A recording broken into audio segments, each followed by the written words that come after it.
Okay, we'll just make a little quick, super short video today. All the stuff that used to be here, you notice you can see the wall back there. You can see that Chevy engine and that Volkswagen engine and this aero conditioner. All them things you couldn't see before. These boxes are empty. Honey Baby saved them because women save boxes. It's a good box. Y'all have heard that before, haven't you? And there's still some things here, but most of them that we don't need to have in here are in there, which is a really happy thing. So that means that hopefully tomorrow I can come back and do things like, well, I can't do that. That's my Henrob gas welder, but I can't try it out because my oxygen bottle's in the back of my truck down at One Only Farmer's house. There's my welder, which got underwater, but I can maybe take it apart and see if I can dry it out and see if it'll work.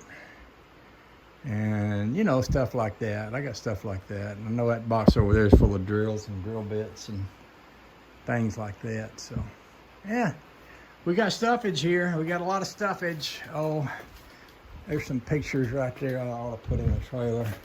That'll give me a chance to show y'all what's in there now that we've already more or less emptied it out. Yeah, see, it's all emptied out now. You see that, right?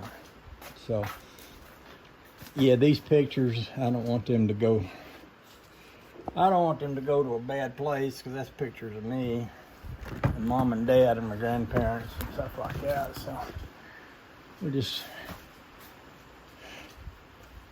this one right here was the first newspaper